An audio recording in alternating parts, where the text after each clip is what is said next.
So okay बच्चों, एक बार फिर हम आते हैं अपने अगले क्वेश्चन पे।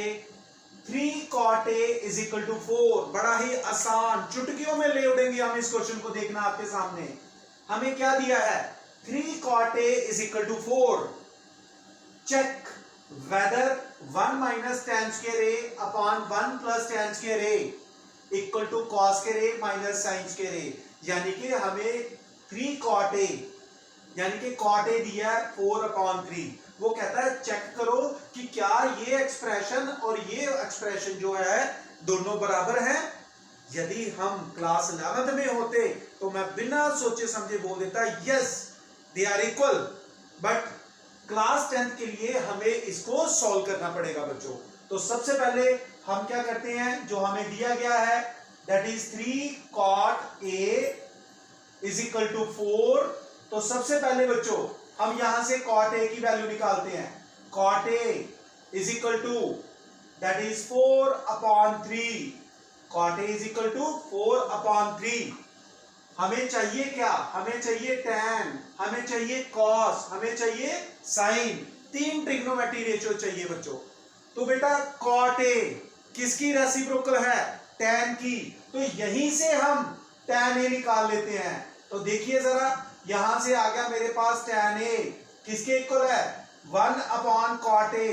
मैं बार बार बोल रहा हूं बेटा आपको, हमें ट्रिग्नोमेट्रिक रेशियो और उसकी रेसिप्रोकल रेशियो के बारे में पूरी जानकारी होनी चाहिए। जैसे ही हमारे पास क्वेश्चन cot आया तो आपके दिमाग में आना चाहिए कि सर ये तो tan a का रेसिप्रोकल है। बिल्कुल, तो tan a यहां से निकल गया, किसके इक्वल आया 1 अपॉन cot a। तो जरा यहां पर इसकी वैल्यू डालते हैं।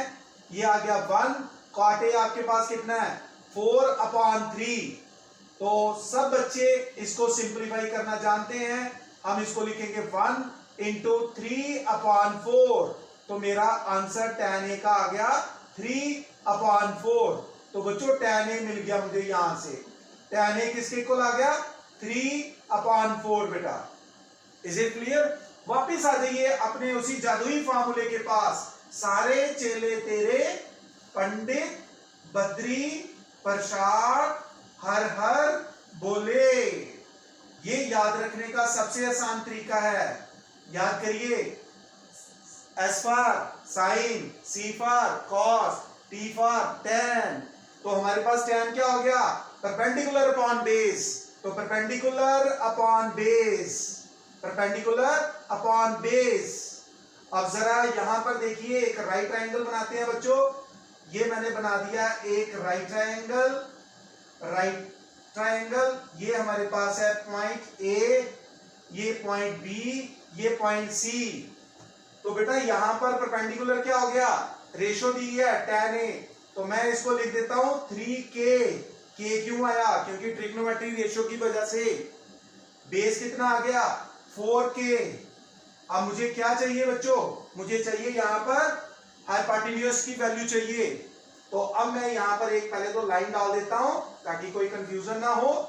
तो बेटा in right triangle, in right triangle ABC by Pythagoras, PGT, Pythagoras theorem। क्या होता है Pythagoras theorem?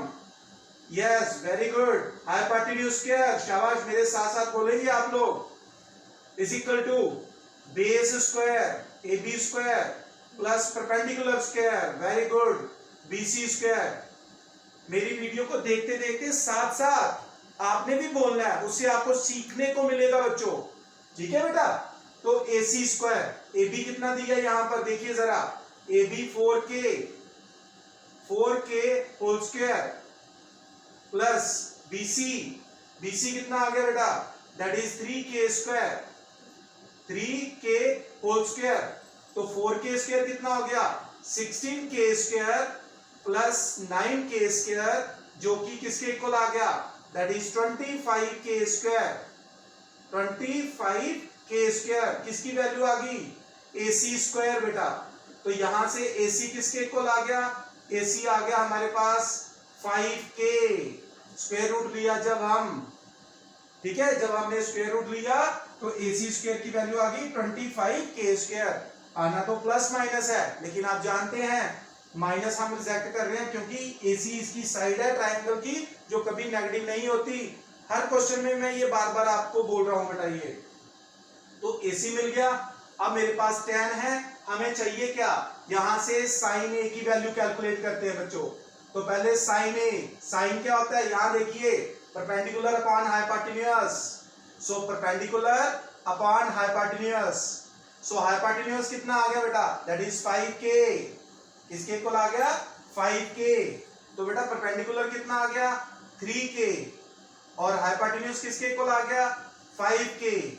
तो क्या कैंसिल हो गया, K और K कैंसिल आउट कर देते हैं, तो हमारे पास sin A की वैल्यू किसके इक्वल आ गई, दैट इज 3/5। तो उसी तरह से अब हम यहां से cos A कैलकुलेट कर लेते हैं। तो cos A क्या होता है बेटा, यहां देखिए बेस अपॉन हाइपोटेन्यूज। तो बेस की वैल्यू क्या है बच्चों, दैट इज 4K।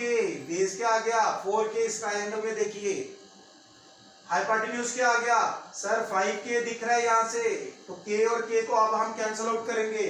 तो cos A की वैल्यू हमारे पास किसके इक्वल आ गई, दैट इज 4/5। तो बच्चों अब मेरे पास sin A भी है, मेरे पास cos A भी है, मेरे पास tan A भी है। सबसे पहले जब भी हमें कोई क्वेश्चन दिया जाए तो देखना होता है कि हमें क्या क्या चाहिए। तो बेटा अगर हम इस क्वेश्चन को चेक करना है तो मुझे tan की वैल्यू, cos की वैल्यू और sin की वैल्यू तीनों चाहिए थी। अब आपके सामने देखो तीनों वैल्यू हमारे पास पड़ी हुई है।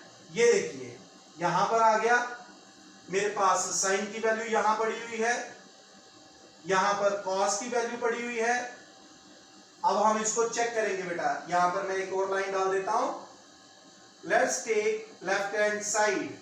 लेफ्ट हैंड साइड किसके इक्वल आ गई, 1 minus tan square A divided by 1 plus tan square A। tan square A। तो बच्चों tan A की वैल्यू कितनी है, 3/4। तो tan स्क्वायर कितना हो जाएगा, 3/4 का होल स्क्वायर। ये भी आ गया divided by 1 plus 3/4 whole square. तो बेटा इसको जरा हम थोड़ा सा सॉल्व कर लेते हैं। ये स्क्वायर में बड़ा सा डाल देता हूं यहां पे। ये आ गया हमारे पास 1 माइनस 3 का स्क्वायर। मैंने आपको पहले ही बोला है 1 से लेकर 30 तक के स्क्वायर आपके टिप्स पे होने चाहिए, तभी हमें क्वेश्चन सॉल्व करने में मजा आएगा। सो 1 माइनस 9/16 डिवाइडेड बाय 1 प्लस 9/16। तो बेटा जरा अब इसका एलसीएम ले लीजिए। क्या आ गया सर, ये आ गया 16 माइनस 9/16 डिवाइडेड बाय 16 प्लस 9/16, जो कि हमारे पास बन के आ गया 16 में से 9 गया 7/16 whole divided by sir 16 plus 9 25/16। तो अब मेरे पास क्या आ गया बेटा 7/16।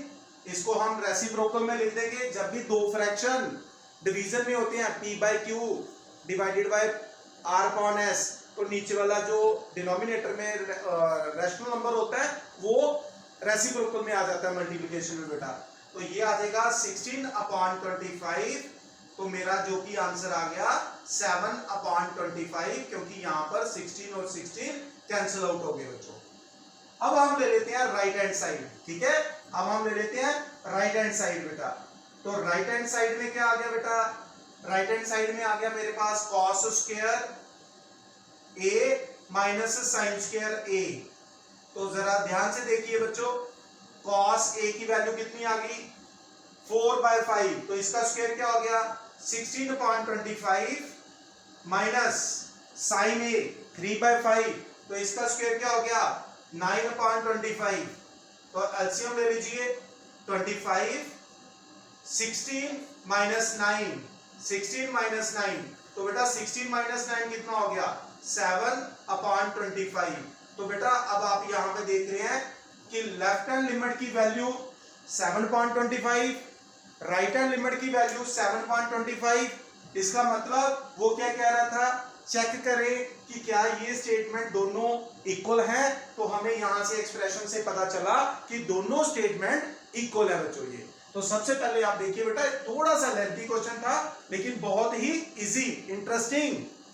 क्वेश्चन देख के कभी भी घबराना नहीं है हमें, ठीक है, हिम्मत नहीं हारनी है। मुश्किल आए तो घबरा नहीं जाना है, हमें डट के सामना करना है हमें उसका। तो हमें क्या दिया था, 3 cot A। तो यहां से cot A मैंने 3 क्रॉस मल्टीप्लाई कर दिया, मुझे cot A दिखा, एकदम से मेरे माइंड में क्लिक हुआ कि भाई cot से तो मुझे tan उसी वक्त मिलेगा, रेसिप्रोकल करके। वेरी गुड, तो tan A की वैल्यू आ गई बेटा। फिर उसके बाद हमने एक राइट ट्राइंगल बनाया, वही जो पिछले 6-7 क्वेश्चन में करते आ रहे हैं। पाइथागोरस से हमें परपेंडिकुलर और बेस दिया हुआ था, हमने हाइपोटेन्यूज कैलकुलेट कर लिया। फिर वहां से हमने साइन ए और कॉस ए की वैल्यू कैलकुलेट की। इस जादुई फार्मूले से सारे चेले तेरे पंडित बद्री प्रसाद हर हर बोले। तो यहां से बेटा फिर हमने लेफ्ट हैंड साइड ली, वैल्यू पुट करके tan A 1 minus tan square 1 plus tan square, tan A की वैल्यू डाली 3/4। तो जब हमने सिंप्लीफाई इस सारे को किया तो हम पहुंचे 7.25 पर। उसी तरह राइट साइड पे हमने लिया cos square minus sin square. तो cos A और sin A की वैल्यू डालते हुए जहां भी हम 7.25 के पास पहुंचे, जिससे ये कंक्लूजन निकला कि लेफ्ट हैंड साइड और राइट हैंड साइड दोनों बराबर हैं। तो इस क्वेश्चन को अच्छी तरह से नोट करें और ध्यान से पढ़िएगा और एक बार खुद ही इसको लिखने की प्रैक्टिस करिएगा बेटा। सो जल्दी से आप इसको नोट करें बच्चों।